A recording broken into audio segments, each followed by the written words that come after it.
Salam, dalam video kali ini kita akan membahas personality, lifestyle, and values ya.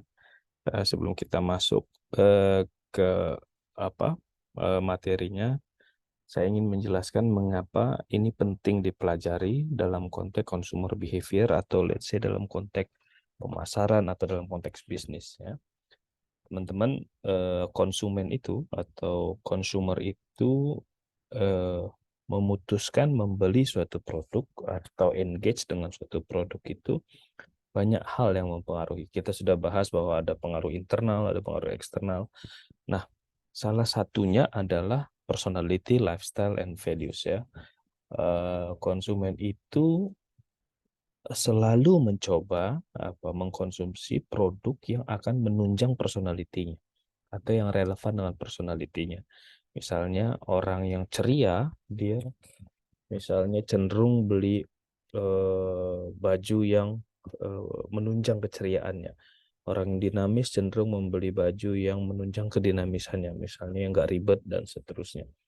Atau orang yang sporty cenderung membeli misalnya cenderung memakai sepatu sneakers atau sepatu sport dibanding sepatu pantofel gitu kalau laki-laki. Nah, lifestyle juga begitu, values juga begitu ya. Kalau values itu misalnya orang yang menganggap nilai-nilai lingkungan itu sangat penting akan membeli produk yang tidak tidak melukai values yang dia anut gitu ya. Dia sedapat mungkin tidak membeli produk-produk yang ada sampah plastiknya dan seterusnya. Nah, jadi kita penting ketika kita mau menyasar suatu target, katakanlah target pemasaran, tentu kita harus memperhatikan ini. Dan makin ke sini segmentasi itu kan di materi-materi sebelum saya selalu mengatakan bahwa ciri zaman ini adalah segmentasinya itu terpecah kecil-kecil dan menuntut. Jadi kita harus sangat relevan dengan personality, lifestyle, and values. Nah, ini objektif kita hari ini, a consumer personality influence the way he or she respond to marketing stimuli. Jadi waktu kita membuat marketing stimuli atau katakanlah iklan dan sebagainya, kita harus sesuai dengan personality-nya. Brands has personality. Ya, brand itu memiliki personality. Kemudian lifestyle defines a pattern of consumption that reflect a person's choices of how to spend his or her time and money ya. Jadi lifestyle itu menentukan bagaimana sih pola-pola konsumsi seseorang. Kalau dia lifestyle-nya healthy living, tentu pola konsumsinya yang dibeli adalah makanan-makanan sehat, misalnya begitu ya. Lalu ada psychographics, ya, go beyond simple demographic to help marketers understand and reach different consumer segment.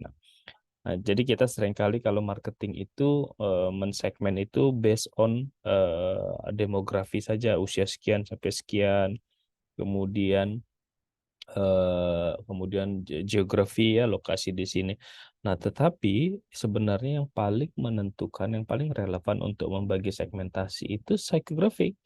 Ya, apalagi sekarang ya. Kalau dulu mungkin begitu. Nah, tapi sekarang tuh psychographic ya. Mungkin akan ada beberapa produk yang masih lebih cocok untuk demografi, tapi most of product saya cukup confidence eh, apa eh, pe- pola pemilihan konsumsinya atau pola konsumsinya itu sangat dipengaruhi oleh psikografis atau keadaan psikologis si pelanggannya. Kemudian yang terakhir adalah goal kita hari ini adalah underlying values of often drive consumer motivation. Nah, jadi kita waktu membeli atau punya motivasi itu underlying-nya adalah value yang kita anut.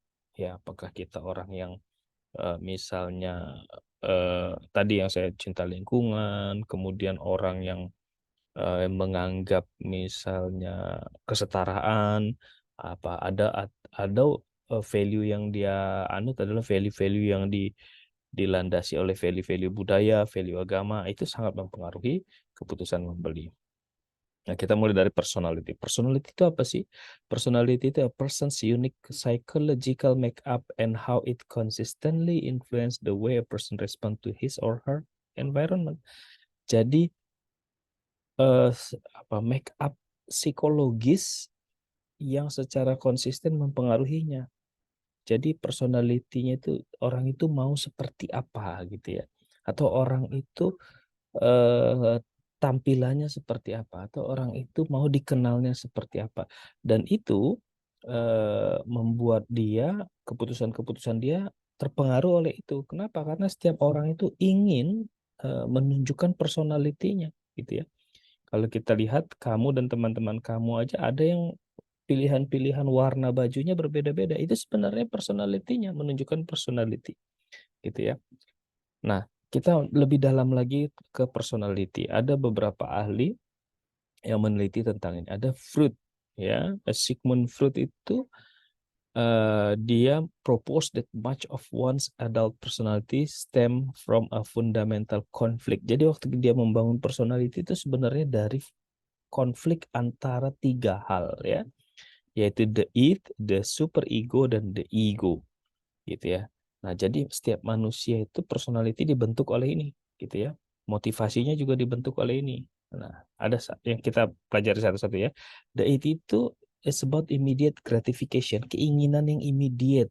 It's a quote unquote party animal ya of the mind. Kita itu ingin merealisasikannya dengan segera.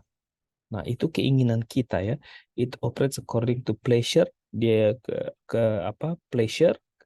Kemudian it's our basic desire to maximize pleasure. Jadi itu sifatnya kesenangan dan kita sebagai manusia itu sebenarnya as a human atau katakanlah saya mau menggiringnya ke lebih ke lebih lebih primitif lagi gitu ya. Manusia sebagai primate, sebagai primata gitu ya. Goal utamanya itu mengoptimalkan pleasure dan mencegah pain. Saya nggak mau. Makanya sehebat-hebat apapun orang, kadang-kadang bangun pagi itu sulit. Kenapa? Karena tidur itu pleasure dan bangun pagi itu pain, gitu ya. Jadi, nah itu Freud bilang begitu. Nah tapi ini biasanya anak-anak nih gini, yang dia hanya mengedepankan it aja. Lalu semakin tumbuh orang, semakin kita bersosialisasi dengan masyarakat, ada aspek-aspek lain. Nah, ini contoh it ya, party gitu ya. Nah, ada aspek-aspek lain, ada the super ego. Super ego itu apa sih? This system is essentially the person's conscience ya. Jadi dia kesadaran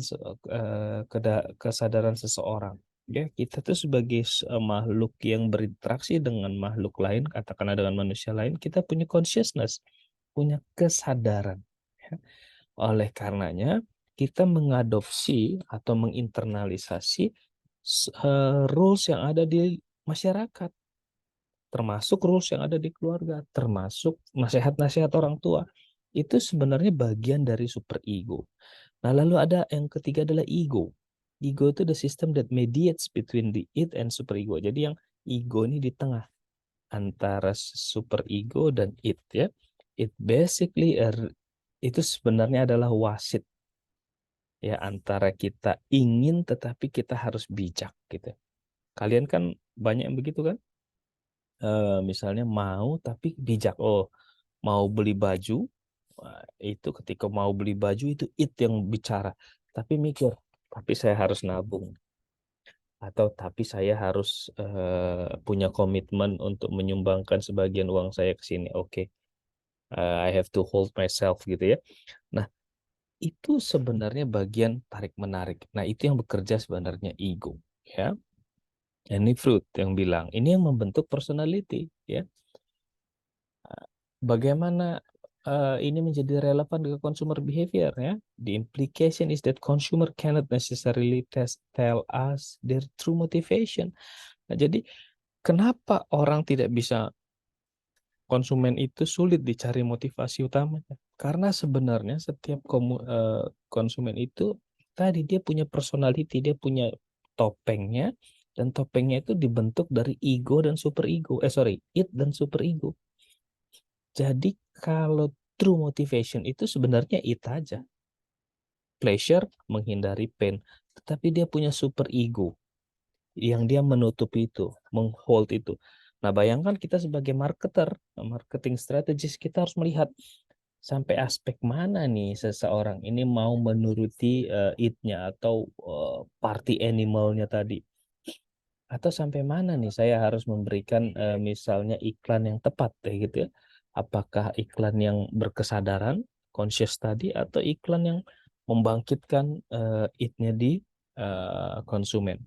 Nah, sebagai marketing strategis misalnya gitu, kamu harus tahu di usia sekian it-nya lebih besar, super egonya lebih rendah gitu ya. Kemudian nanti berbalik gitu. Kemudian misalnya di usia anak-anak it-nya jauh lebih dominan. Itulah makanya di beberapa produk itu dimanfaatkan banget ya. It ini yang sering menimbulkan konsumen itu memiliki impulsive buying. Dia ingin leisure, pleasure dengan segera. Itu menjadi menjadi impulsive buying gitu ya. Makanya Kinder Joy itu ditaruhnya, saya selalu bilang Kinder Joy ditaruhnya di depan kasir karena supaya waktu anak-anak bayar di sebelah ibunya, dia melihat langsung Kinder Joy dan it-nya bekerja. Dia punya motivasi yang kuat untuk membeli itu. Nah, dengan begitu kita bisa paham, oke, ini di usia segini it-nya dominan, kalau gitu kita cari produk-produk yang bisa membangkitkan itu dan anaknya nanti ngerengek nih untuk memenuhi si it-nya tadi untuk segera mendapatkan pleasure. Nah, itu yang dilakukan sebenarnya oleh marketing ya. The Freudian perspective also raises the possibility that the ego relies on the symbolism in product to compromise between the demands of the it and the prohibition of the superego. Nah, jadi keputusan itu bukan cuma keputusan-keputusan ini ya, rasional ya. Jadi ada simbolisme di dalam. Waktu kamu membeli produk itu, ini simbolisme dari apa ya bagi diri kamu? Bagus gak ya kalau saya beli ini gitu. Nah, kita selalu menimbang-nimbang. Oh, produk ini simbol dari kemewahan. Oh, produk ini simbol dari kesederhanaan. Jadi saya boleh beli. Kalau saya sekarang misalnya salary-nya belum cukup, saya kayaknya belum cocok deh beli baju yang harganya yang bermewah-mewah, yang mereknya mewah-mewah. Nah, itu sebenarnya tarik-menarik antara it dan super ego. Di situ yang ego sedang bekerja ya.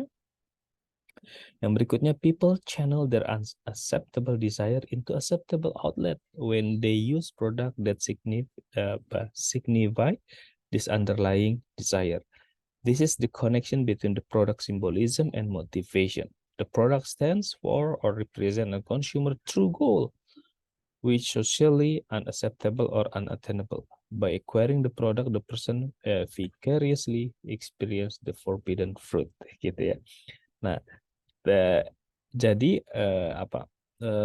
simbolism ini ya, this is the connection between product dan symbolism motivation. Jadi simbolism ini sering menunjukkan motivasi dia sesungguhnya gitu ya. Dia sini simbol apa? Misalnya saya membeli jam Rolex, itu simbol apa? Simbol saya sedang menunjukkan bahwa saya sukses person gitu ya. Nah, sebenarnya dengan dia memaksakan diri atau saya memaksakan diri beli Rolex, itu sebenarnya saya sedang mengorbankan misalnya super ego saya gitu ya. Nah, inilah tarik menarik ini yang kalian harus pahami ketika kalian membuat bisnis gitu ya. Ini orang-orang si segmentasi saya ini apa ya it-nya, apa ya super egonya, di mana tarik menariknya hingga produk saya itu relevan terhadap kebutuhannya dia dan mampu relevan dengan motivasinya. Nah, berikutnya adalah neo-Freudian. Neo-Freud. Jadi tadi Freud kan, sekarang ada yang baru, ada Karen Horney. People as moving toward others, ya. Jadi orang itu compliant, menyesuaikan dengan orang lain, away from others, menjauh dari orang, or against others, agresif. Jadi orang itu makhluk yang unik manusia itu. Jadi dia menyesuaikan dengan orang, tapi juga dia detach, dia nggak suka dengan orang, atau bahkan lebih lebih ekstrim dia agresif terhadap orang. Itu ada needs, ada motivasi di belakangnya semua. Itu yang menyebabkan orang punya kebutuhan-kebutuhan tertentu.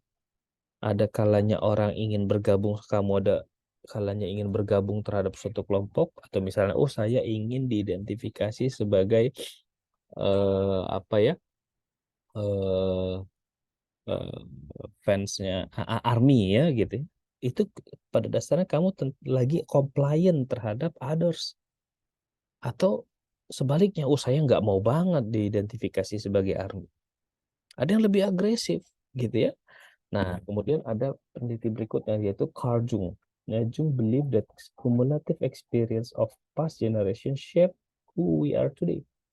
This shared memory create archetypes ya. Jadi Jung itu meyakini bahwa pengalaman-pengalaman masa lalu itu terakumulasi dari generasi ke generasi, dan itulah yang membentuk, kalau dia bilang sini, archetypes atau pola-pola karakter tertentu. Apa aja?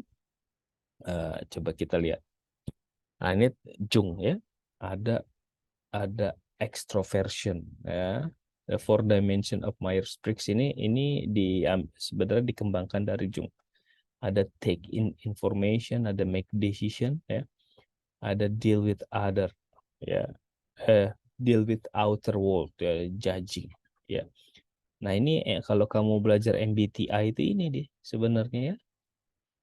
Jadi orang itu dianalisis based on karakternya gitu ya. Extroversionnya bagaimana, introversionnya gimana, sensing gimana, intuisinya dan seterusnya. Thinking, feelingnya, judging gimana, perceiving. Ya jadi itu semacam apa ya? eh tidak tidak ada orangnya 100% extroversion, 0% introversion, sangat minim lah begitu. Jadi kita itu ada di tengah, masing-masing orang itu in between dua itu, gitu ya, yang kiri dan yang kanan, begitu. Lalu ada trait theory. Ya, this approach to personality focus on quantitative measure. Saking orang pingin melihat personality itu, orang itu selalu ingin mengukur gitu ya, ahli selalu ingin mengukur. Nah, dia membuat ini yang disebut trait theory. Jadi dia punya measurement yang menentukan personality ya, as identifiable characteristic, sebagai karakteristik dengan menggunakan karakteristik yang bisa diidentifikasi. Nah, ini archetype karakteristik ya. Ada yang patriarch, ada yang angel, optimistic, innocent, pure itu ya. Ada enchantress ya, mysterious, sensual, tempting. Ada actress ya, glamour, dramatic, involved ya. Coba kamu perhatikan teman-teman kamu, ada nggak yang begini? Ada yang jester, witty, resilient, daring. Ada apa? Warrior ya, confidence, powerful, heroic. Nah, gitu ya. Ini tipe-tipe personality. Kamu yang mana? Coba nanti kamu cek, kamu itu adanya yang mana. Dan ini juga begitu ya, brand juga punya personality. Kalau kita lihat dari tulisannya saja, logonya John Hancock itu personality-nya lebih ke, misalnya kalau kita lihat di sini apa ya, eh lebih ke ini mungkin ya, sage ini ya, peace ya, wise, visionary, mentoring ya, atau eh, mungkin juga ini, atau matriarch ya, organize, systematic, control ya. Dari sini terlihat kesannya timbul gitu. Kalau Google apa? Mungkin dynamic ya. Coba kita lihat. Mungkin Google lebih cocok ke ini, angel misalnya, optimistic, innocent, pure, atau yang dia lebih ya, masing-masing bisa menerjemahkannya berbeda-beda ya. Nah, nah, mungkin ini juga dia bisa ya, patriark ya. Oh, mungkin autoritatif enggak. Nah, jadi banyak brand itu bisa kita lihat apa sebenarnya personalitinya itu seperti apa ya. Di balik itu, ini yang positif-positif tadi ada juga yang shadow karakteristik. Sorcerer, hollow, dark, cowardly, ada dictator, ada Orban, ya. Jadi ini manusia itu dua sisi. Tadi personality yang bagusnya, sekarang ada juga personality yang dark side-nya gitu ya. Silahkan nanti kamu pelajari satu-satu dan kamu bisa analisis saya ada di mana. Ini brand archetype ya. Kalau kita lihat, eh, coba kita lihat ada here living thumbprint of the word hero, core desire to prove worth through courageous action, goal, exert mastery in a way that improves the world, fear, weakness, vulnerability, whipping out strategy, becomes strong and competent. Ini archetype-nya ya. Archetype-nya itu hero dia ya. Coba kita lihat brandnya apa. Oh ini contoh, example brandnya itu apa? Marines, NASA. NASA itu lebih ke hero ya. Nike, Nike itu hero. Coba kita lihat hero apa? Hero.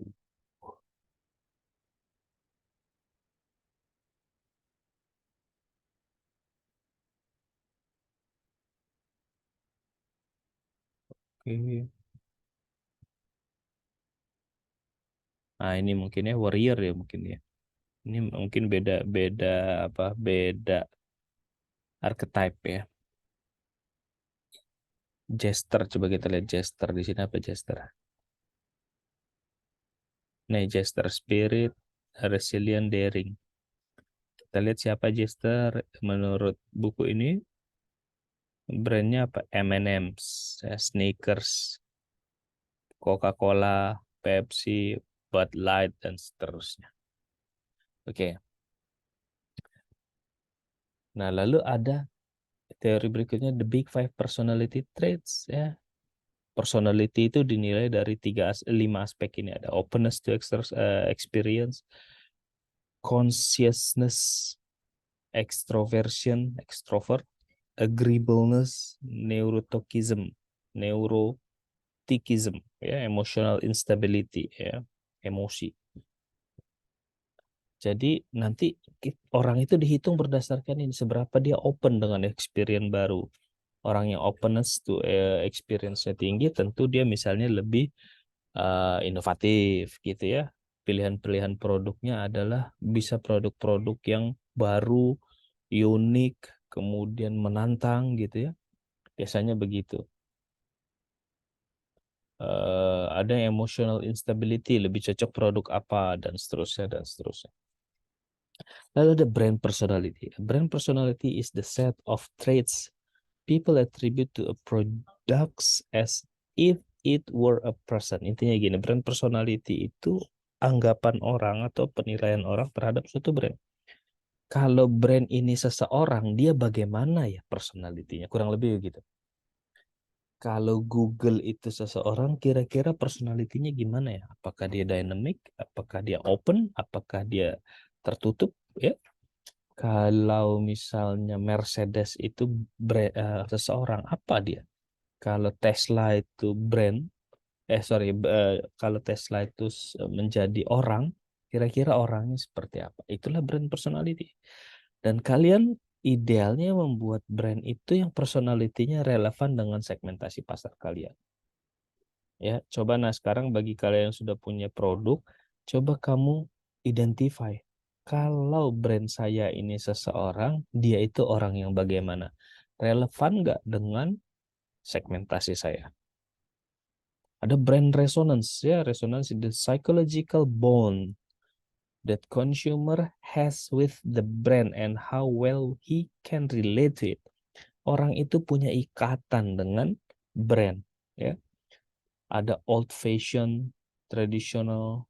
Nah, ini ungkapan-ungkapan. Oh, ini old fashion nih. Ini orang-orang ada serious, ada glamorous ya, ada rock ya. Itu ikatan-ikatan seseorang. Wah, ikatan brand. Tadi dia punya brand personality, dia relevan dengan saya. Saya ini orangnya glamour misalnya. saya cocokkan dengan brand ini. Saya ini orangnya serius misal. Ini brand personality, Marlboro Country. Ininya apa? Brand resonance-nya apa? Dia punya ikatan untuk sebagian orang yang mau, saya ini mau diidentifikasi personality saya ini sebagai macho misalnya. Saya rokoknya Marlboro gitu. Jadi itu ada ikatan gitu ya. Kan ada bayang waktu Coca-Cola dulu, saya mungkin sudah cerita, dia mengeluarkan Diet Coke ya. Untuk beberapa orang itu mengganggu personalitinya, terutama laki-laki. Kenapa laki-laki kok minum Diet Coke gitu ya? Akhirnya Coca-Cola merebranding ya. Setelah memahami itu dia rebranding. Diet Coke diganti menjadi Coca-Cola Zero. Peminum laki-laki tidak punya serangan terhadap personalitinya. Akhirnya itu salesnya naik lagi gitu ya. Nah, the resonance ya, the relation between sorry ini saya typo, customer and brand ya, ada interdependence, ada intimacy. Ini bentuk-bentuk resonance-nya, keterikatan. Ada personal co-creation, ada emotional, ada cultural ya, ada currency value, ada role resonance ya. Kalau kita coba kita lihat interdependency, ada misalnya Starbucks ya, facilitate habit, ritual, rutin ya. Banyak orang yang membuat Starbucks itu, ikatan dengan Starbucks itu menjadi interdependensi. Saya punya teman yang kalau kita punya pekerjaan keluar kota, hal pertama yang dia cari itu Starbucks. Dia merasa nggak bisa hidup interdependent. Ada intimacy ya, ada Nike Air Jordan misalnya. Ada personal co-creation, ada emotional ya. Emotional itu misalnya Disney ya. Ada cultural bedrock, links to core cultural value. Misalnya Apple, for some people, untuk ini tidak pasti ya, untuk setiap orang tuh berbeda-beda. Nah, ini brand resonance ya, ada orang yang sangat relate sama Apple, ada orang yang sangat relate sama Starbucks gitu ya. Pertanyaannya bagaimana konsumen bisa relate dengan produk kamu? Nah, kita mulai dari tadi ya, dari kamu harus relevan dengan personality-nya, sama lifestyle-nya, kemudian apa brand personality kamu juga cocok dengan brand personality ke customer kamu dan seterusnya.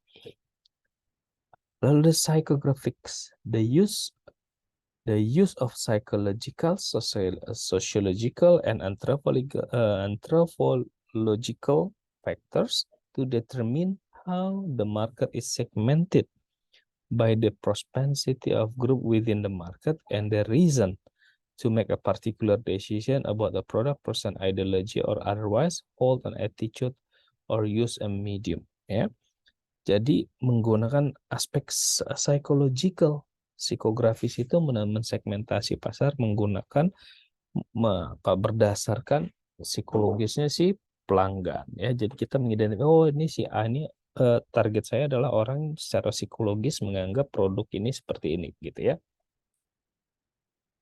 How we perform of a psychological psychographic analysis. Jadi ada macam-macam studinya, ada lifestyle profile, ada product specific profile, identifies a target group, and then profile this consumer on product relevant dimension ya. Jadi secara psikografis dia secara spesifik menyasar grup ini, menyasar produk ini, dan produk ini relevan dengan orang ini gitu ya. Jadi macam-macam caranya. Ada lifestyle ya. Segment study places a large sample of respondent into homogeneous groups based on similarities on their preference. Jadi lifestyle-nya dibagi secara general ke dalam beberapa kelompok berdasarkan lifestyle-nya, kesamaan lifestyle. Ya. Ada IOS, ya, based on activity, interest, opinion, demography. Ya, ya di activities, interest, and opinion. Ya, dia membagi-baginya berdasarkan ini.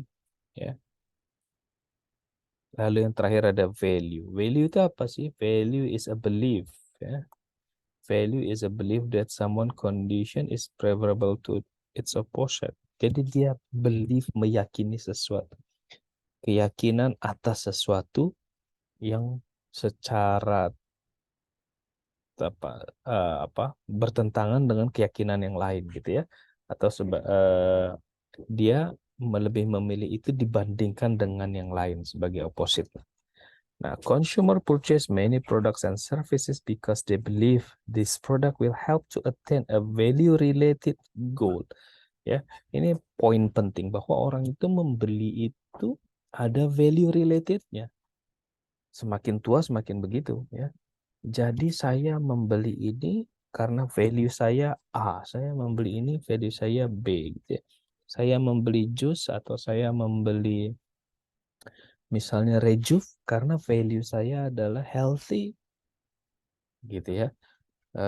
Saya membeli botol botol minum yang isi ulang tumbler karena value saya adalah environment, save the environment. Saya punya teman yang begitu, save the environment, betul-betul dia nggak mau beli aqua gitu ya, atau beli air mineral yang kemasan. Kenapa? Value dia environment.